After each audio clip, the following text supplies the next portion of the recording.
La clase de hoy está relacionada con el origen de el derecho y la legislación mercantil, tanto a nivel mundial como el origen en Venezuela. Y bueno, lo primero que hay que destacar es justamente los antecedentes desde el punto de vista teórico, ¿no? De ese enfoque de qué significa que es de derecho privado, que eso lo podemos ver referenciado en ese artículo 7. Y bueno, como ya hemos comentado en las clases anteriores, es esas relaciones de igualdad entre esos particulares, entre esos ciudadanos. Y claro, debemos entender que el derecho mercantil está contenido en esas normas o leyes, por ejemplo el Código de Comercio. Cuando revisen allí el artículo 8, verán a qué hacen relación y mucho detenimiento con respecto al artículo 9, porque como hablamos de la legislación mercantil en diferencia o en distinción al derecho mercantil como ese conjunto de principios, de ideas, incluimos en el derecho mercantil también las decisiones jurisdiccionales, es decir, las decisiones que toma el juez en un juicio, dirimir el conflicto a través de ese mecanismo, nos permite ahorita tener en cuenta en este artículo 9 del Código de Comercio la inclusión de las costumbres mercantiles en la legislación mercantil, aunque tradicionalmente las costumbres son fuente de derecho en la medida en la que sean reconocidas. En el caso del derecho comercial hay algo muy interesante, porque no te especifica qué costumbre, simplemente te menciona las costumbres mercantiles. Y aquí es donde podemos enlazar las costumbres o los diferentes criterios que se apliquen en un lugar determinado. De hecho, el Código de Comercio, más adelante estaremos viendo, que se refiere a la plaza comercial, entendida como una plaza, como un lugar de encuentro de comerciantes, entendido como una ciudad incluso.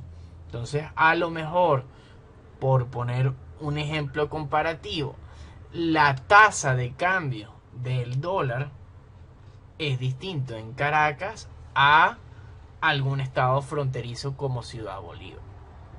Eso o justamente a la ciudad de un estado fronterizo. Entonces, esas circunstancias son las que determinan la costumbre mercantil. Eh, Muy buenos los resultados de los parciales, ya prácticamente corregí todo, salvo un par de situaciones que debo terminar de arreglar. Y muy correctamente asociaban esa cualidad de los comerciantes, esa definición de las comerciantes a través del artículo 10 del Código de Comercio, donde justamente nos establece esa persona que de forma habitual y continua se dedica al ejercicio de una actividad mercantil. Hasta ahora creo que eso lo tenemos bastante claro. Y ahora esas actividades, esas acciones son los actos de comercio, y eso los tenemos enumerados o clasificados en el artículo 2 de nuestro Código de Comercio, y es un listado bastante amplio. Pero bueno, ya vamos a ir viendo cómo eso ha evolucionado y cómo se ha concretado en la actualidad. Déjenme ver por acá los comentarios. Ok, no hay ninguno. Vamos a repasar ese artículo primero, que dice: el Código de Comercio rige las obligaciones de los comerciantes en sus operaciones mercantiles y los actos de comercio, aunque sean ejecutados por no comerciantes.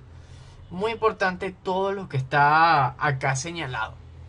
Si bien hemos preguntado qué significa la legislación mercantil y este artículo ahorita lo responde, debemos tener claro a nivel pedagógico que aquí la función es que ustedes puedan, con esa estructura de respuesta que hemos clasificado, que de hecho estoy asombrado que hay bastantes, 19, 18 y 20, pues esa estructura de respuesta bien aplicado ahorita nos ayuda a incluir en esta simple pregunta de ¿qué es la legislación mercantil? Todos los artículos relacionados en esta lámina. Es decir, en futuros momentos, la legislación mercantil es el Código de Comercio, así como las otras leyes que regulan y rigen las obligaciones de los comerciantes, teniendo en cuenta ese derecho privado, el artículo 7, cómo lo podemos relacionar con ese artículo 8, y nos vamos a algo un poco más de la legislación mercantil, con ese artículo 9 relacionado con las costumbres mercantiles. Allí seguimos avanzando con ese artículo primero sobre los comerciantes, que lo podemos organizar o lo podemos concatenar con ese artículo 10, y hablamos de esas operaciones mercantiles como el conjunto de actos de comercio enlazados. Eso también lo vamos a ver un poco más adelante cuando hablemos de la figura del empresario y de la empresa, y los actos de comercio que están en el artículo 2. Evidentemente también ese principio del fuero atrayente de la legislación mercantil, que es esta circunstancia de, aunque tú no seas comerciante y efectúes actos de comercio o efectúes actividad con otros comerciantes, entonces podrás estar regido, podrás estar arropado bajo la legislación mercantil. Buenas tardes y bienvenidos para todos los que vienen llegando. Como ven, tenemos un par de dificultades técnicas y bueno, estoy resolviendo a través de compartir pantalla y pareciera que no se actualizara. Ahí está, ahí tenemos. ¿Qué ocurre con la legislación mercantil? ¿Qué ocurre con el comercio en general? Bueno, que hemos hablado muy a nivel de derecho, ¿no? Y falta ahorita entender ese ámbito más patrimonial. Ajá, Laura, justamente. Ese es un ejemplo bueno sobre el fuero atrayente de la legislación mercantil. Porque el Estado, como bien saben, esa prohibición del artículo 7 nos dice: el Estado no es un comerciante, aunque sí puede ejercer actos de comercio. Y en cuanto a esos actos, queda obligado bajo la legislación mercantil. ¿Qué ocurre? Bueno, ahí encadenamos con lo que es la primera clase y esa finalidad, ese objetivo del Estado. O incluso con esa segunda clase cuando hablamos de la propiedad, de esos organismos del Estado, esos entes descentralizados. Perfecto, Frank. Voy a hablar un poco más lento. Igualmente queda grabado el video de forma fluida y lo puedes revisar en YouTube. ¿Qué ocurre? Que ese ente descentralizado puede ser propietario de esos bienes. Entonces, esa relación que el Estado pueda tener propiedad o que puede ejercer el comercio es distinta a la finalidad que se persigue. Por esto es que es determinante lo que es el derecho mercantil como esa rama que regula la actividad comercial. Y como regula la actividad comercial, en este caso tenemos a la moneda, al dinero, como un antecedente, como una figura previa a la legislación mercantil, con dependencia total, por autonomacia. Es imposible separar las leyes de comercio de el comercio en sí y evidentemente el comercio del dinero, porque el motivo de ejercer una actividad económica es para lograr un enriquecimiento. Igualmente, parte de esta idea del comercio surge a través del transporte de mercancías. Ese es el origen de todo. Si en este lugar se produce arroz y en otro lugar no se produce, en el lugar donde abunda el precio será menor que en el lugar donde escasea o donde es más necesario. Entonces, si pudiendo vender a 1 bolívar, puedo vender a 3 bolívares, ¿dónde prefiero vender yo? Si mi interés justamente es enriquecerme.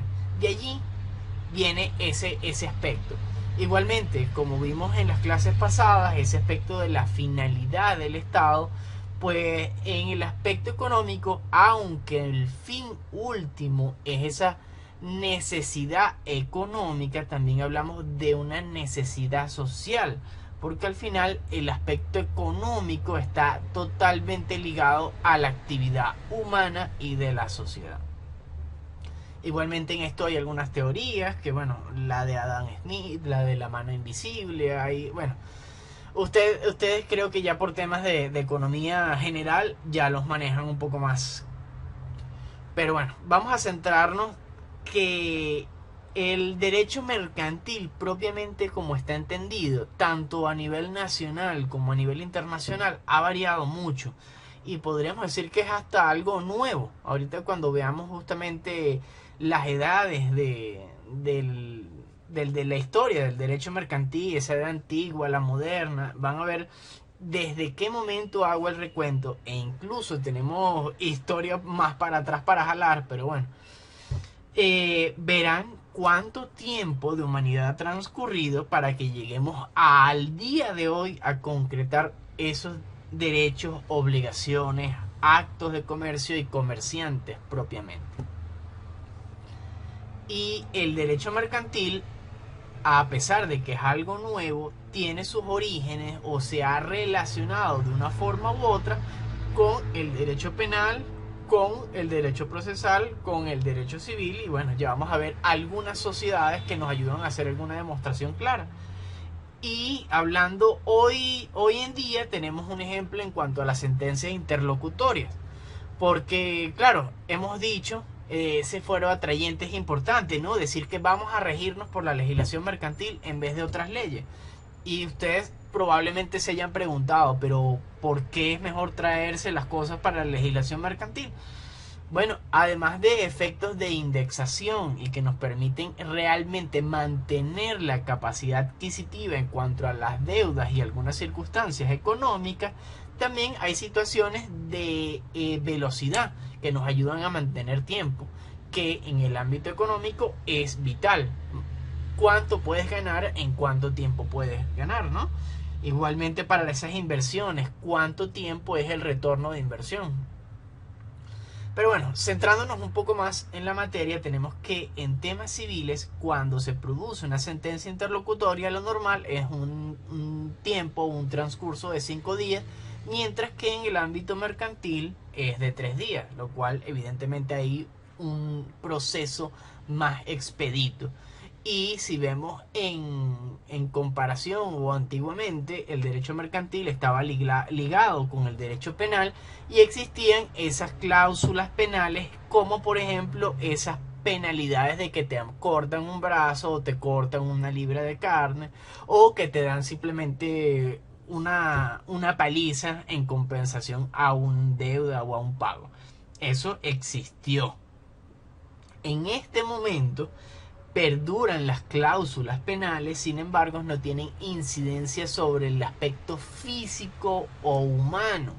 No existen esa clase de sanciones corporales, hablando evidentemente en Venezuela. Sin embargo, las cláusulas penales tienen una connotación patrimonial. Es una sanción, una circunstancia que persigue el patrimonio de la persona. Las sentencias interlocutorias, para no dejar de explicarlo, son aquellas incidencias o discusiones que se producen dentro de un proceso de mayor escala. Por ejemplo, estamos demostrando la validez de un préstamo o estamos demostrando un pago que está pendiente mediante un proceso judicial. ¿Qué ocurre? Que a lo mejor un pago que la otra persona dice que efectuó, yo puedo, por ejemplo, muy a grosso modo, yo puedo demostrar en mi estado de cuenta y verificar que esa transferencia que la otra persona dice que efectuó nunca cayó en mi cuenta. Por lo tanto, como no fue recibida, ese pago no fue efectuado y ese pago incurre en mora. Pero esa discusión que evidentemente afecta a esa decisión más grande de cuánto es lo que corresponde pagar, se decide con un procedimiento muy pequeño interlocutorio. Y allí es donde se producen esas sentencias, ese conjunto de decisiones a pequeña escala que son necesarias resolver antes de tratar el asunto en definitiva. ¿Alguna pregunta hasta el momento? Porque si no, vamos a entrar con ese periodo de la edad antigua. Y bueno, está desde el periodo antiguo como un momento en esa etapa de bronce, en esa etapa de los pequeños metales o de las primeras sociedades realmente organizadas y de las cuales tenemos escritura o tenemos referencias sobre diferentes tipos de actos, diferentes acciones o de actividad comercial, ya sea a nivel personal o a nivel estadal. Por eso ahorita, a pesar de que van a haber diferentes cosas, son más que nada sociedades, ¿no? Son culturas, son sociedades o ciudades o lugares en particular. Ya vamos a ir viendo. Sin embargo, quería mencionarles que el primer registro histórico que perdura de la humanidad está justamente relacionado con algunas de estas culturas de los ríos Tigris y Éufrates, donde se dice que inició la civilización, ¿no? De esas culturas de estilo mesopotámico, un poco más anteriores, y tiene aproximadamente unos 20.000, unos 18.000 años antes de Cristo, ¿no? Y narra básicamente la historia de un hombre por trascender su humanidad. Algo muy interesante porque hay una connotación a la trascendencia muy diferente a la de ahorita, pero bueno. Eso es para ponerles un ejemplo para ponerles claro cuánto tiempo ha transcurrido hasta que lleguemos a este momento. Entendido que existe la sociedad por lo menos hace unos 18.000 años antes de Cristo. Pero bueno, vamos a iniciar nosotros con la cultura egipcia. Vamos a datarla, bueno, esto es un punto también algo cuestionable, ¿no? Hay diferentes tipos de estudios, sin embargo, yo me voy a quedar con esa fecha del 10.000 antes de Cristo como una referencia base, en la cual esta cultura egipcia, a pesar de que no tenemos esa escritura clara o concisa en cuanto a pergaminos, sí existían pergaminos egipcios y sí existen o se perduran muy pocos de ellos. Lo que más se ha mantenido son esos temas de la escritura en piedra, ¿no? Los jeroglíficos. Sin embargo, en la tradición oral, más lo que se ha podido recabar en otras culturas, los egipcios tienen tratados internacionales de comercio, por lo menos muy similares a los de la actualidad, pero ellos pagaban oro a reinados o a gobiernos de la India de aquella época, comprando animales exóticos, comprando telas, comprando ¿cómo es que se llaman? Inciensos, comprando todas esas especies muy particulares. Y este traslado de mercancías, este transporte de mercancías, es parte de lo que hace ese origen comercial. Y aunque en algún momento fue una base de transacción, de intercambio de bienes y servicios, hay registros que claramente determinan a egipcios pagando oro. Es decir, tenemos una moneda, algo que no tiene una funcionalidad real en el mundo, sino meramente decorativo o meramente se le pone como algo muy valioso, y con esto concretamos unos primeros actos mercantiles. Igualmente era fácil o era habitual en aquel momento la esclavitud. y eso era una mercancía más. Igualmente, a ver, el tema de la agricultura, aprovechándose del río Nilo, el tema de la ganadería, todos esos aspectos que eran necesarios para la vida cotidiana de esa sociedad y de sus sociedades aledañas. Me gusta destacar en la cultura egipcia que uno de los artículos más comerciados con otros lugares, evidentemente de sus cercanías, era la cerveza, que ya para aquel momento existía la forma de crear cerveza a través de, bueno, un procedimiento más rudimentario evidentemente que el de ahora, ni con los mismos artículos, pero básicamente era cerveza y era muy cotizada por la dificultad de obtener agua potable. Entonces, el hecho de que escaseara el agua potable y que tuviésemos una bebida totalmente buena, sana para el organismo e incluso con unas circunstancias de mayor contenido nutricional en base a lo que estaba hecho, evidentemente, pues eran algo vital para aquel momento. Y bueno, vamos a hacer ese salto ahora histórico de unos cuantos años al 1750 a.C. Esa cultura mesopotámica que, bueno, tenemos como esa base de la sociedad que ha tenido mucho tiempo, y ahorita vamos a utilizar esa fecha para relacionarlo con la creación del Código de Hammurabi. Este código viene siendo una especie de Biblia, es un texto moral, es un texto religioso en el cual estaban presentes distintas actitudes o códigos morales. ¿Qué ocurría si alguien venía y te sacaba un ojo? Bueno, lo correcto, lo que determina ese código de Hammurabi, que perdura bastante o perduró bastante en el tiempo, es que si alguien viene y te saca un ojo, tú vayas y le saques un ojo. Eso literalmente es lo que significa el talión, ojo por ojo, y eso está contenido desde el 1750 a.C., para que fijen. Igualmente, el tema de los préstamos, el tema de entregar algo mientras yo consigo el dinero para pagar, esas circunstancias, la prenda, también estaban allí contenidos en el Código de Hammurabi. Igualmente, el tema de... A ver, se me olvidó el nombre. Venga, cuando uno hace un préstamo... A ver, ¿quién me responde por ahí? Ya me acordé la palabra, pero voy a aprovechar para hacer una participación rápida. Cuando uno efectúe un préstamo a una persona, a uno le interesa que le devuelvan el préstamo más una ganancia adicional que se llama intereses. Ya en el Código de Hammurabi estaban estipulados intereses.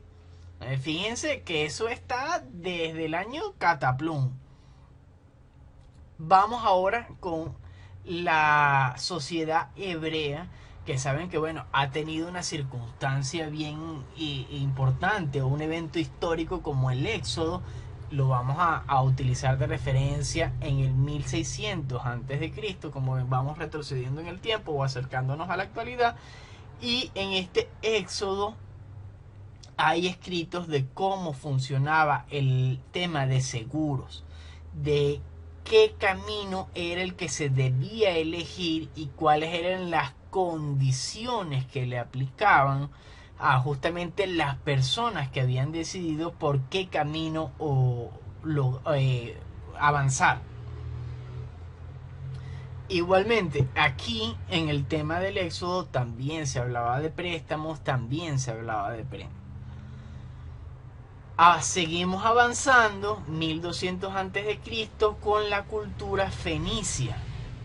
Ellos ya comenzaban a tener una estructura legal, normativa. Pero si recuerdan un poco esa primera clase, esos sistemas de gobierno, ese rey, ese monarca que regía, él hacía estos edictos y leyes que son simplemente como un pergamino en el cual está descrita cuál es la voluntad del monarca en el momento para algunas circunstancias en concreto. eso lo único que permitía era que las personas conocieran, por lo menos las que sabían leer, y no sé si han visto en algunas películas que, bueno, son ya creo que clásicas, que siempre se paraba una persona, tocaba una trompeta y se paraba con el pergamino y leía el pergamino porque no todo el mundo sabía leer. Y lo hacía de conocimiento público y lo dejaba allí, digamos que clavado en, en un tablón de anuncios. Pero bueno, el hecho importante es que ya en este momento existe una forma, una estructura jurídica sobre lo que se va a determinar como lo que se debe y lo que no se debe hacer. Anteriormente estaban como circunstancias morales, estaban como situaciones que había que afrontar, pero no estaba esa estructura que vimos anteriormente de si es A, debería ser B. Podemos rescatar una figura que todavía existe en la actualidad, evidentemente una figura jurídica o una situación que se llama la Lex Rodia y es mal llamada la echazón. Bueno, aunque en realidad está bien llamada echazón. ¿Por qué? Ustedes dirán, oye, ¿qué tiene que ver echazón? Bueno, es en echar por la borda, en zumbar por la borda los distintos compuestos del barco y mercancías que conlleva como un sacrificio material para lograr atravesar algunas circunstancias de peligro. Por ejemplo, el barco encalla y saben que están encallados de tal manera que si alivianan el peso del barco va a permitir que el barco salga a flote y pueda continuar su travesía. Bajo esa circunstancia está permitido justamente zumbar por la borda ese peso adicional. Y esta es una figura que ahorita está vigente en nuestro país y la podemos conseguir en el artículo 760 del Código de Comercio. Avanzamos un poco más al 900 antes de Cristo con la cultura griega y ellos continúan con estas formalidades de las normas jurídicas, con estos edictos y leyes, y entre ellos vamos a rescatar lo que sería el Nauticum Foenus, o conocido actualmente como el préstamo a la gruesa.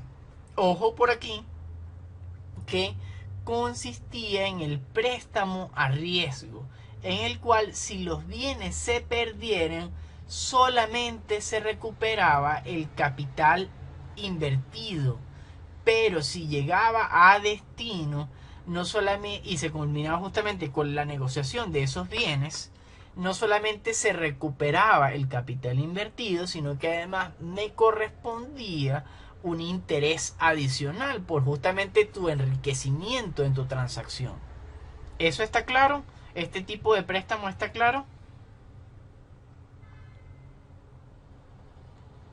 Lo hago hincapié justamente en esta parte porque nuestra actividad de evaluación del mercader de Venecia puede existir la duda de si lo que ocurre entre el protagonista es un préstamo o es un préstamo a la gruesa, o no es un préstamo, sino que es otra figura mercantil que existe, o que realmente la figura importante y determinante es el mejor amigo del protagonista, en el cual podemos decir que allí sí ocurre un préstamo entre ellos dos, ya que ellos son comerciantes, o quizás no lo sean.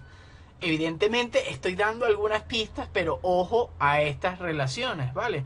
Porque esta es la última clase que va para esa actividad y todos estos temas están bien relacionados. Igualmente, este préstamo a la gruesa está vigente en nuestro país en ese artículo 785. Me salgo por acá, sigo avanzando a la siguiente lámina y seguimos. Paul, sí, las dos figuras que estudiamos, la echazón y el Nauticum Foenus que acabo de leerles, desde el 900 antes de Cristo son figuras jurídicas establecidas, válidas, bien definidas en esos edictos, por ejemplo, están escritas y en la actualidad en nuestro país todavía siguen vigentes. Seguimos todavía en ese periodo antiguo y evidentemente no podemos hablar de la historia del mundo del derecho sin toparnos con los romanos, que bueno, vamos a datarlos a pesar de que tiene unos cuantos siglos de existencia y unas circunstancias de división y de cambios políticos y militares. Bueno, ahorita vamos a ceñirnos al año 100 antes de Cristo. Y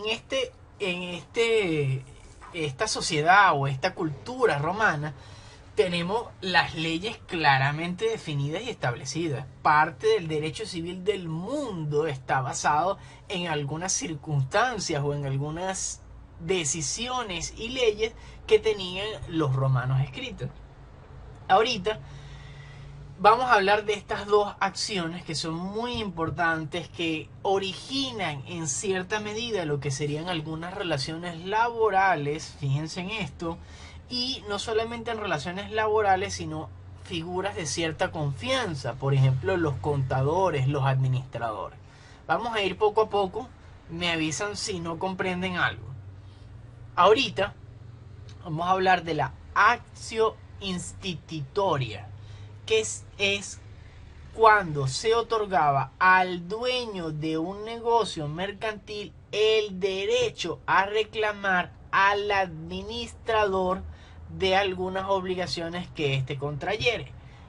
Aquí hay un cambio entre la persona que realiza la inversión, entre la persona que es el dueño del negocio o el dueño de las mercancías, y la persona que se encarga de ejercer el conjunto de ventas, de representación o de transporte. Es decir, era una figura que regulaba la relación entre el dueño y su empleado comercial. Esa es la primera que tenemos acá arriba, esa actio institutoria. Institutoria. Ahora, la actio exercitoria es bastante parecida, pero es a través de la facultad de exigir el pago de las obligaciones contraídas por el capitán de un buque contra el dueño del mismo. Como ven, en ambos casos es una distinción entre una relación del propietario con otra persona que tiene un cargo de confianza y una función vital en el desempeño del negocio jurídico o para elaborar distintas actividades comerciales. Como ven, el primero habla de obligaciones, el segundo habla de pago sobre las obligaciones contraídas. Y aquí, ¿qué obligaciones puede pedir el capitán para la persona que es dueña de las mercancías que está presente o no está presente en esa travesía? Bueno, el pago de... el pago de ese personal que acompaña al capitán, ¿saben? Quienes se encargan de los aparejos y los amarres. Igualmente aquí ya lo que hay que destacar, que es que esa cultura romana funcionaba con un ámbito de desigualdad. Y estas figuras, a pesar de que son incluidas y tienen relación con el derecho mercantil, no podemos hablar que son de legislación mercantil, porque todas estas acciones para los romanos eran simplemente derechos de sus ciudadanos. Y ellos, a través de las conquistas, hacían una distinción muy clara entre quienes eran ciudadanos romanos, quienes eran esclavos y quienes eran aquellos afortunados que tenían alguna circunstancia que pudiesen ser tratados un poquito mejor como personas libres. Sin embargo, ser una persona libre no te hace ciudadano romano. Esto es algo que pueden ver muy claramente en esas películas de gladiadores, ¿no? Donde hay un reconocimiento a quienes tenían los derechos y el resto pues no eran considerados ni siquiera personas. Ajá, Juan, ¿qué te explico?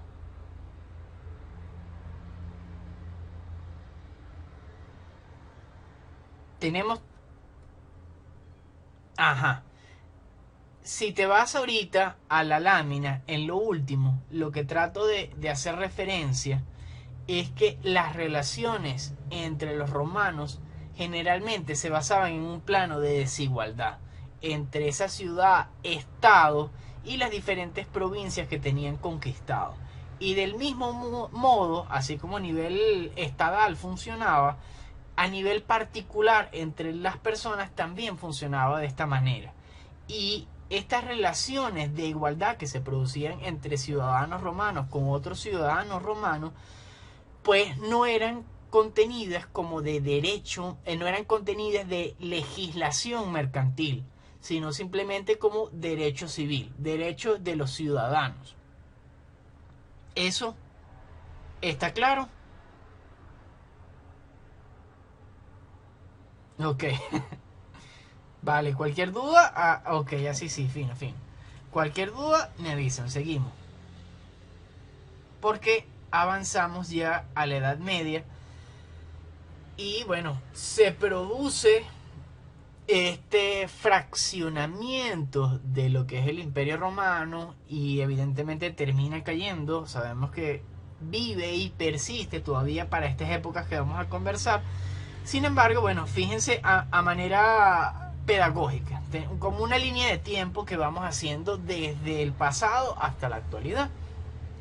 Y aquí avanzamos al 300 después de Cristo. Vamos con este ejemplo para lo que sería el comercio feudal. Una vez que todos esos lugares conquistados por Roma quedan baldíos porque Roma es azotada y autodestruida, ocurre que bueno, surgen aquellos lugares donde existían cierto poder que se había alimentado del Imperio Romano y ellos quedan simplemente por su cuenta y ellos efectúan lo que es el comercio feudal, o hablamos de esos terratenientes, y cada uno va a comenzar en su ámbito local la aplicación de lo que ellos consideren que debe aplicarse. Tenemos, por ejemplo, la ciudad de Castilla, tenemos la ciudad de Génova e incluso podemos hablar de Venecia. Evidentemente no para este momento histórico, pero por lo menos no, este momento histórico no es en relación a la historia del mercader de Venecia. Pero ya en este momento no se hablaba justamente del país de Italia, sino del conjunto de reinados que estaban allí presentes. Entonces cada reinado tenía justamente sus propias leyes, sus propias decisiones, y como recuerdan de esa primera clase, cada monarca era superior a todo. Entonces ni Dios, porque Dios lo había designado para ese puesto. Y evidentemente, así como es para las leyes en general, el comercio también cada uno comenzó a hacer sus propias monedas, ¿no? El dinero, la emisión de dinero es una acción que demuestra soberanía. Incluso hay algunas situaciones que se han presentado en estos últimos, décadas, en que hay golpes de estado en algunos países de África, y lo primero que hace ese nuevo estado es disminuir los impuestos y emitir una nueva moneda. O sea, si controlas la economía y todos están de acuerdo, tu gobierno es totalmente válido, ¿no? Pero bueno, ese es un ejemplo de algunas cosas que han pasado en cuanto a cómo se ejerce la soberanía de un estado. Avanzamos al 400 después de Cristo y aquí, claro, evidentemente lo que hay en un sector de Italia no es lo mismo que hay en un sector de Francia o en un sector de España, y comienza a producirse el comercio ambulante y las ferias internacionales, donde claro, no solamente era una cuestión de idiomas, sino que era una cuestión de ponerse de acuerdo en cuál iba a ser. Exactamente, Sebastián, exactamente como ese caso.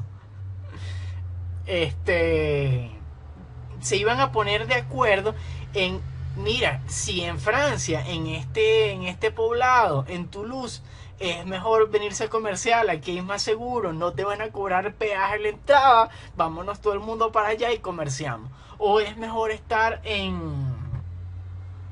vamos a decir Portugal, vamos a decir Porriño, vámonos, no, eso es España, vámonos para la ciudad de Porriño. En Porriño tenemos frontera con Portugal, que cualquier cosa podemos salir corriendo, y en Porriño además no tenemos ninguna tasa fija de intercambio, podemos vender al precio que sea y podemos, o sea, todas esas cosas comenzaron a ocurrir en ese momento.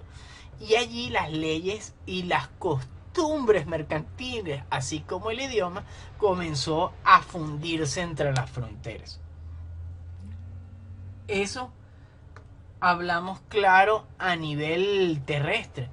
Y pensando un poco en el mar Mediterráneo, vamos a fijar esa fecha del 500 después de Cristo, esas actividades que se ejercían de transporte de mercancías que eran necesarias ya a lo largo del mundo, pues más fácil era transportarlas por vía marítima, lo cual nos permitía organizar las personas en centros gremiales, y cada centro gremiales tenían sus normas de puertos. Ok, de cómo esas diferentes actividades comerciales que se efectuaban permitían que la gente se asociara por voluntad propia, y claro, ellos comenzaron a organizarse de una manera más normativa y económica. Y les hablaba de esta película que se llama Capitán de Mar y Tierra, que justamente es una historia como una especie de versión de Moby Dick, es justamente ese gremio ballenero. Ahí pueden ver un ejemplo de esos centros gremiales bien claro. Incluso cuando él regresa, él tiene que rendir cuentas, ¿no? Hay una rendición de cuentas de salida y de entrada, y justamente hay una determinación de esas normas portuarias. Avanzamos, vamos con España por su localización geográfica en el 815 después de Cristo, con lo que serían las reglas de Palma, que justamente allí las podemos ver un ejemplo bien claro en la película de Piratas del Caribe, donde hablan justamente de normas de transporte marítimo y de la necesidad de registro portuario. En la primera película, creo que una de las primeras escenas es justamente llegando el capitán al puerto, que el barquito se hunde, y entonces hay un señor con un libro que va anotando todos los registros. Le dice: te dejo 2 monedas, una porque no tengo nombre y otra porque no hay registro de barco. Algo por el estilo, no sé si se acuerdan de esa escena. Bueno, a eso es más o menos lo que comienza a ocurrir, lo que comienza a organizarse en el 815 antes de Cristo. Ahora un acontecimiento histórico y mundial muy importante, que son las cruzadas.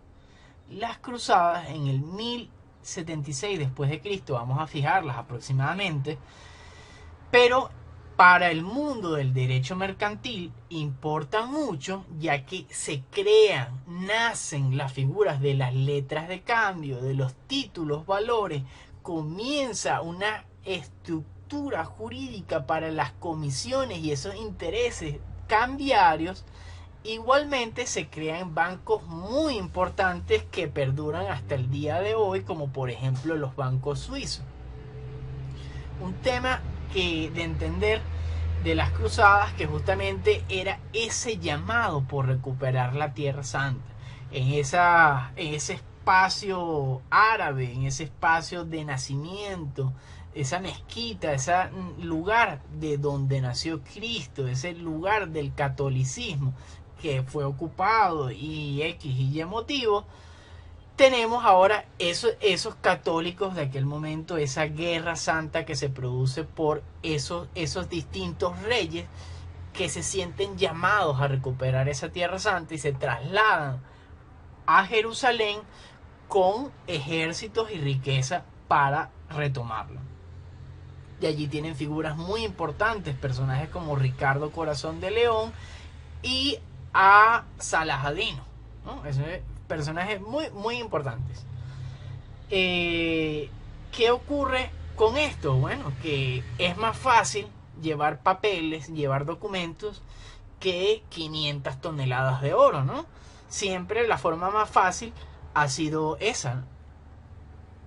Y Los cruzados, esos caballeros templarios, eran lo que se dedicaban a hacer. Ellos ya tenían oro en Jerusalén y les cobraban a los europeos, a esos reyes, cuando querían irse a aquel lado del mundo, les decían: déjame todo tu oro aquí, yo te entrego un papelito que certifica cuánto oro me estás dando, y tú cuando llegues allá a Jerusalén, tú vas a mi casa de cambio, yo te voy a cambiar ese papelito por todo el oro equivalente. De esa manera, esos caballeros templarios acumularon grandes riquezas en Europa y distribuyeron las que tenían en Jerusalén, a pesar de que, como era un interés militar, básicamente ese dinero volvía rápidamente al comercio y fluía, lo cual, bueno, no los afectaba en mucho, y eso desencadenó algunas circunstancias en Europa que, bueno, no vienen al caso de la materia. Seguimos con el año 1313 después de Cristo, seguimos con los griegos, y aquí tenemos las reglas de Grecia, y ya aquí ocurre un tema con los gremios y los tribunales, porque desde esa creación de los gremios se ha venido transformando y degenerando, y para este momento los gremios se han convertido en unas especies de mafia, donde ya si tú no estás inscrito y pagas la mensualidad, no puedes ejercer la actividad comercial. Y en el caso de tú incurrir en algún problema, antes de irte a las leyes locales o del lugar donde ocurrió el incidente, o de donde tú eres, o de donde es la persona, donde puedes perseguir su patrimonio, entonces el gremio se va a encargar de traer a los involucrados a un lugar neutro para resolver ese conflicto. Evidentemente todo eso bajo una cuota aparte muy importante. Entonces, en este punto comienzan a tambalearse algunas estructuras que después, en las reglas de Milano, en el 1341 después de Cristo, terminan simplificándose y cambiándose por actos de comercio. Unos actos de comercio que simplemente te decían que los problemas se iban a resolver dependiendo de la actividad a la cual tú te dedicaras. Entonces ya no eran necesarios los gremios de cierta medida. Avanzamos a los 1500 después de Cristo, seguimos hablando de ese mar Mediterráneo, todo ese aspecto entre Europa y África del Norte, todas esas relaciones comerciales, y continúa el desarrollo en cuanto a los tipos de controles portuarios. Ya no solamente era necesario un registro, sino que se incluían algunos aspectos como: yo estoy en este lugar porque voy a hacer esto en este lugar, y después me dirijo a este lugar donde voy a hacer mi entrega final, o voy a hacer justamente otra parada para hacer reposición de inventario, mientras voy a tal sitio que es mi lugar definitivo. Y así comenzaron a organizarse. Evidentemente, depende de la cantidad de carga que poseías, habían unos impuestos por determinar. Entonces hablábamos de un porcentaje pequeño, o el equivalente a el 2% de la carga que llevaba, y así sucesivamente. Lo cual, bueno, también era un tema relacionado con la piratería en algún aspecto, porque claro, si habían puertos libres, no tenías que pagar impuestos y te ibas por ellos. Sin embargo, pues como eran libres, existían esos riesgos de piratería. También en el 1500 después de Cristo tenemos ese mar Báltico, que es el que queda en la parte norte de Europa, en todos esos Países Bajos, en esos países más escandinavos, ¿no? De esa rama o cepa vikinga. Y igualmente tenemos un avance con el tema de los controles portuarios, y en esas reglas de Oberón son aquellas que regían ciertos aspectos o lugares del mar Báltico. Evidentemente ya para este tiempo las sociedades han cambiado un poco, ¿no? No es tan rudimentario como se creería. Y claro, todo esto, toda esta parte de la edad antigua, podemos hablar de historia del derecho mercantil, justamente de actos de comercio, del comercio en sí. Sin embargo, no hay ninguna legislación mercantil propiamente definida. Siempre ha estado relacionada con las personas.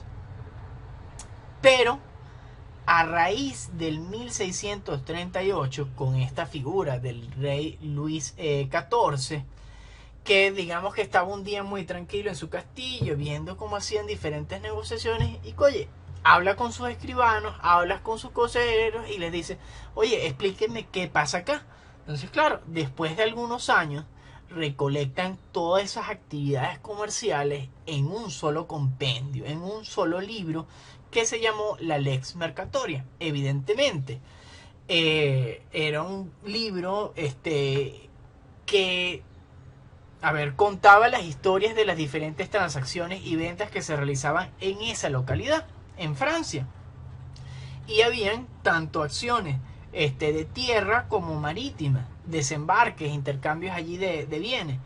Y es un libro que tiene muchísimas páginas y que, como narra los hechos día a día, no hay ningún tipo de orden racional ni lógico para poder encontrar algo, porque tendrías que saber qué día ocurrió tal negociación para ir y ver qué tiene de interesante o cómo funcionaba esa negociación, cuál fue la costumbre aplicada a ese caso. ¿Me estoy explicando? De por qué este libro, a pesar de que es la primera fuente de legislación mercantil propiamente dicha, no resultó ningún tipo de práctica ni conveniente, porque al final no te servía para encontrar nada o para entender la situación.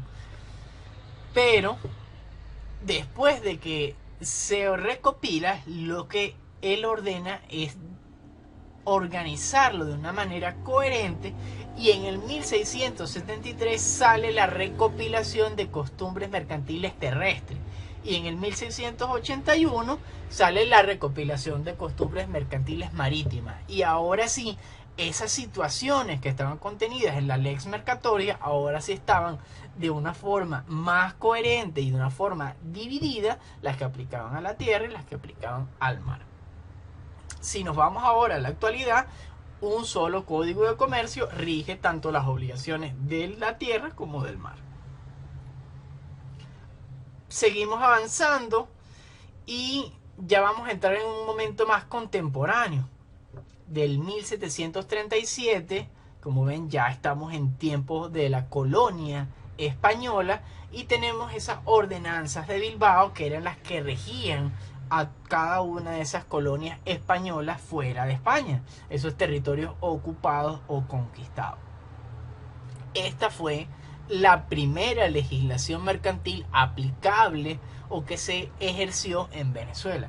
Y como recordando un poquito lo que les comenté de Roma, que había una distinción entre los que conquistaban y los conquistados, bueno, también ocurría algo así, y había una clara distinción en cuanto a derechos económicos y patrimoniales de los esclavos, de los plebeyos, de los fulanos y de los españoles, que eran los verdaderos ciudadanos, ¿no? Los que podían tener ese derecho de terratenientes. Muy importante también en el mundo, en Europa, concretamente Napoleón Bonaparte, que al conquistar diferentes lugares se da cuenta de lo trascendental y lo determinante que son las leyes. Y él, así como unifica territorios por Francia, también unifica legislaciones. Y esto sienta unas bases jurídicas muy importantes a nivel civil y a nivel mercantil, que evolucionen y cada país termina tomando lo que les interesa. Pero nosotros, al igual de gran parte de Latinoamérica, está fundamentado en ese código napoleónico de 1807 después de Cristo.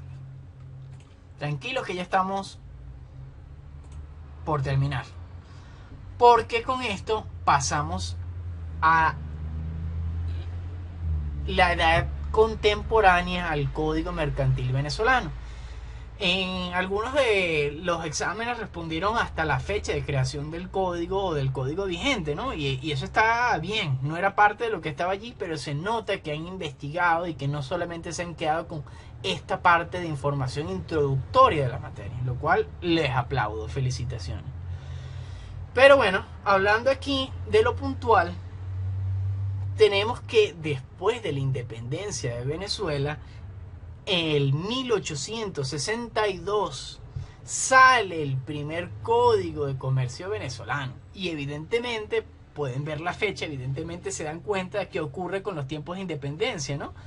Y este código, para justamente demostrar ese acto de soberanía que les había comentado de ejemplo, aquí lo importante era decir que Venezuela tenía sus leyes mercantiles. Eso era lo importante. Entonces básicamente se transcribió las ordenanzas de Bilbao con algunos cambios, pero se copió y pegó con el cambio de la ley, ¿no? Ya no se llama ordenanza de Bilbao, sino Código de Comercio Venezolano.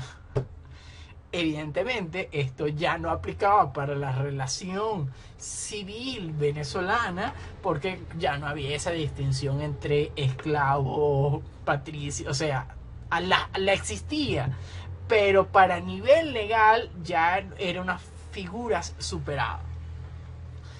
Evidentemente por esto, ya pocos años después, en el 1873 después de Cristo, sale lo que sería el primer código mercantil bien organizado, estructurado, con esos actos objetivos de comercio. Y esto es el esqueleto, fíjense, este es el esqueleto del código que tenemos actualmente, el del 1873, que tiene una muy buena reforma coherente con las necesidades económicas de aquel momento, con el 1904 después de Cristo. Se reforma muy importante ese artículo 2, que no es el que tenemos actualmente, porque aquí, de hecho eso lo vamos a ver un poco más en la clase siguiente. Ese artículo 2 está inspirado en el código alemán, con un precursor del momento, y había una distinción de los actos de comercio, pero muy genérica. No es como lo tenemos ahorita clasificado, catalogado cada acto de comercio, sino que eran unas premisas más generales que, bueno, vamos a conversar después. Luego se agrega en el 1919 ese código una gran reforma, que ya no es a nivel individual esa actividad comercial, sino que el tema de las compañías, de cómo nos asociamos para asumir una actividad económica y repartir las ganancias. Entonces también algo muy importante y necesario, que se mantiene hasta el 1955, donde básicamente, escuchen esto, se reforma los temas de los derechos relacionados con la mujer, el reconocimiento a la mujer comerciante y algunas inclusiones de unas compañías que estaban de moda. Vamos a poner muchas comillas, sé que no me están viendo el día de hoy, pero muchas comillas, como por ejemplo la sociedad de responsabilidad limitada. Es decir, que ese código que ustedes bien dijeron que estaba vigente en 1955, realmente tiene un par de reformas de el 1873. Entonces, dense cuenta realmente qué edad tiene nuestras leyes comerciales, y claro, evidentemente la principal, el Código de Comercio Venezolano. Y bueno, tenemos una última reforma efectuada en el 2007 con algunos aspectos que, bueno, me río porque me acuerdo de algunas sanciones y algunas multas que, bueno, en algún momento vamos a ir a leer y a conversar de ellas, pero que están expresadas en bolívares de cuando eran antes de los soberanos, de los fuertes, de los que, bueno, de todas las reconversiones monetarias que evidentemente ahorita no tienen ni pies, ni cabeza, ni sentido. Pero bueno, tenemos esas menciones económicas y bueno, esas son parte de las cosas que se han ido mejorando. Porque en la actualidad, pues la normativa jurídica lo que te ayuda es a decir en unidades tributarias, en una moneda o en un elemento que tú puedes cambiar su valor. En cambio, para aquel momento, cuando hicieron esa determinación en bolívares, pues se disparó toda la inflación y todas las circunstancias que tenemos hasta hoy en día. Entonces, bueno, esos son las reformas y nuestro código de comercio, que me preguntan a mí, ¿hace falta actualizarlo? Bueno, evidentemente hay temas que son necesarios. Sin embargo, bueno, hay veces que más vale malo conocido que bueno por conocer. Y realmente por cómo está estructurado, por los principios y los ideales económicos que persigue nuestro Código de Comercio, realmente está bien así, por lo menos por unas temporadas más. Y las situaciones novedosas, por ejemplo, comercio electrónico, pues que vayan surgiendo sus leyes especiales específicas para esos temas. Eso es razonable para mí. Pero bueno, con eso acabamos este contenido, este repaso histórico del derecho mercantil y la legislación mercantil, tanto a nivel mundial como venezolano. ¿Hay alguna pregunta hasta los momentos? ¿Quieren conversar acerca de alguna actividad o algún otro tema? Este es el momento, el espacio de ustedes. Yo voy a dar ahora por finalizada la conferencia por Big Blue Button. Igualmente continúo con la grabación para responder todas las preguntas. Sé que tengo 2 correcciones pendientes sobre los quizzes. Ajá, correcto. En un rato lo hacemos, Sebastián, no te preocupes. Y bueno, no sé si alguien puntualmente tenga algo que comentar, algo que agregar o algo que preguntar. Si se han dado cuenta de las fechas, tenemos que correr un poquito lo que sería el primer parcial.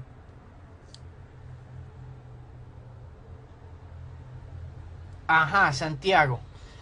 Estaba pensando, qué bueno que tocaste ese punto, Santiago, porque estaba pensando hacer justamente el segundo parcial, que es grupal, es una especie de taller donde vamos a hacer una cosa muy interesante, de forma presencial.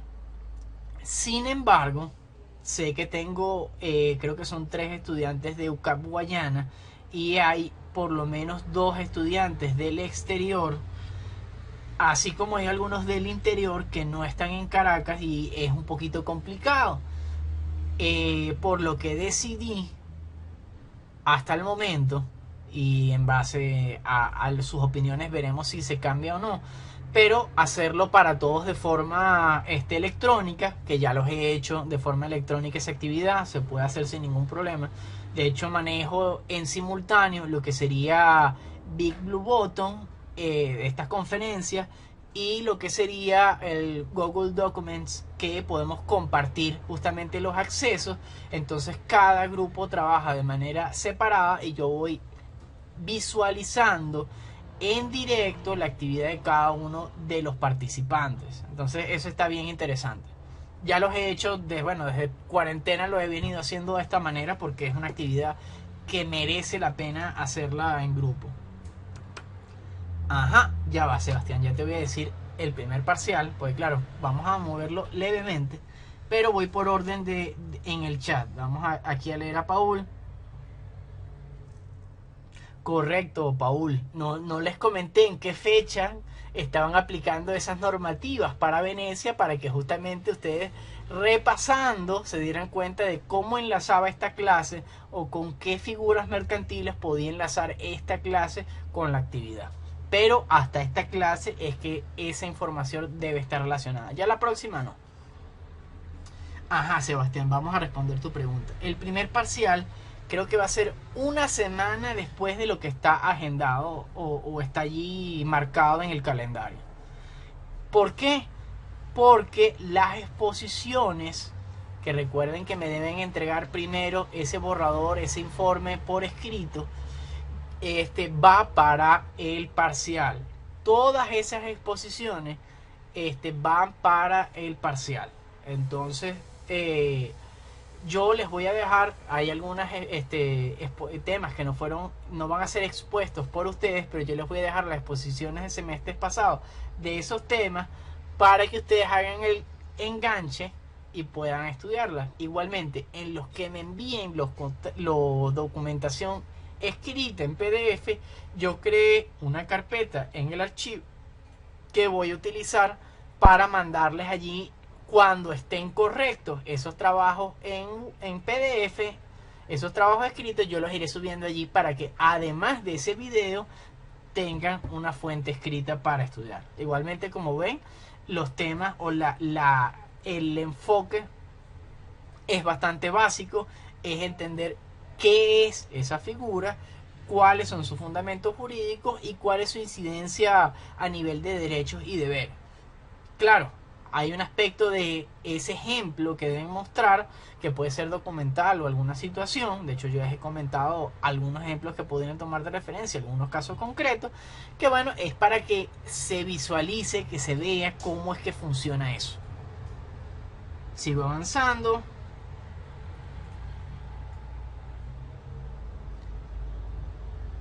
Exactamente, hay unos casos que sé que va a ser, es muy forzado. Sin embargo, si quiero hacer una clase presencial, que creo que voy a dejar la última, bueno, la última o la penúltima, que será sobre letra de cambio. Entonces podemos jugar con las letras de cambio y así ven algunas cosas entretenidas. No va a ser simplemente una clase expositiva de mi parte, sino que vamos a hacer allí la última actividad de participación, como para justamente dar un aliciente adicional a la presencia de los que los necesiten.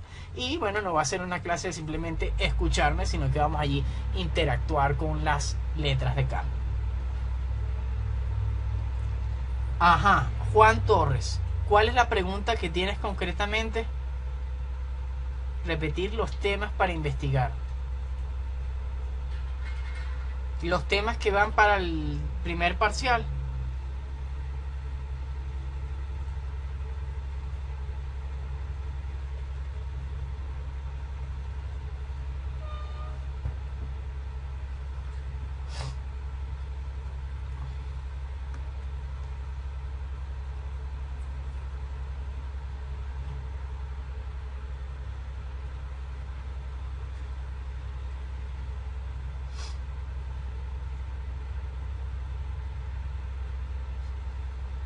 Sí, si verificas el anuncio donde está publicada esas indicaciones, pues te dice cuáles son los aspectos de cada tema.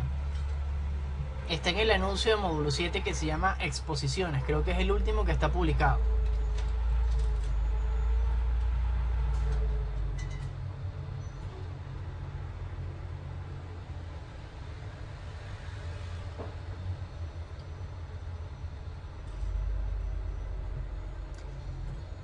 Ok.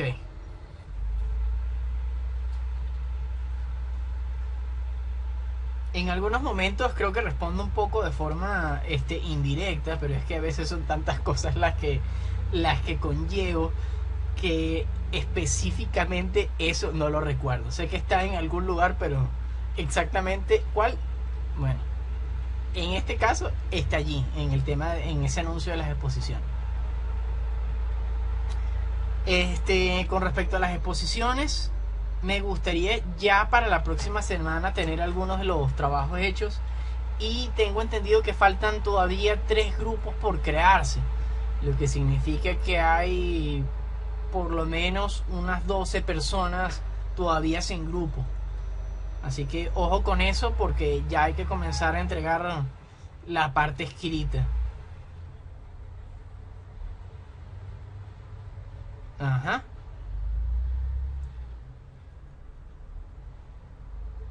Creo que de hecho de los presentes todos deberían estar ya agrupados, que son los más constantes, ya que bueno, faltan casi 25 personas por asistencia, pero igualmente la clase de hoy, bueno, no la tienen descargable porque no sé por qué no me dejó cargarla, pero la tienen por allí disponible en el archivo en la clase 3. Se meten en ese archivo de la clase 3 y la tienen allí disponible para bajarla, en esa misma que estaban viendo en la presentación. Igualmente tienen la audio clase en YouTube disponible. Sería ideal que para el próximo viernes tuviesen el trabajo escrito. Ah, mira, Eduardo se está comunicando para que lo agreguen al grupo, Juan, así que aprovecha.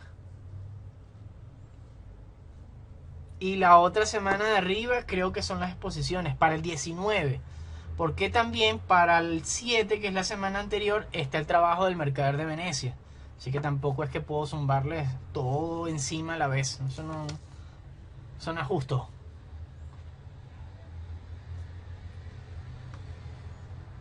El grupo de WhatsApp.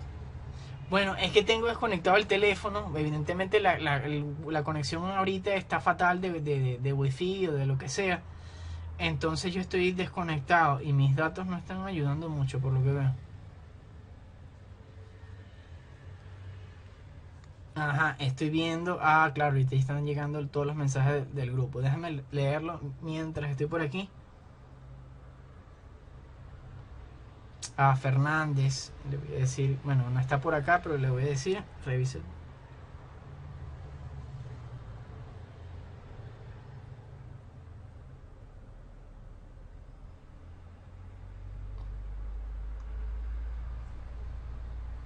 Ajá. ¿Qué más? Cuénteme, ¿alguna duda?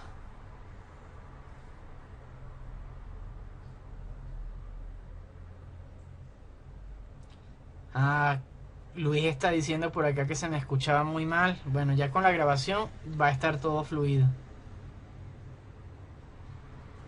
Sí, mi internet no ha estado del todo productivo.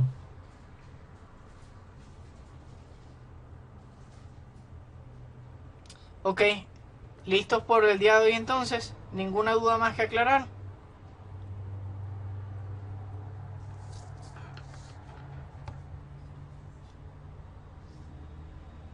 Bueno, gracias por su asistencia y que tengan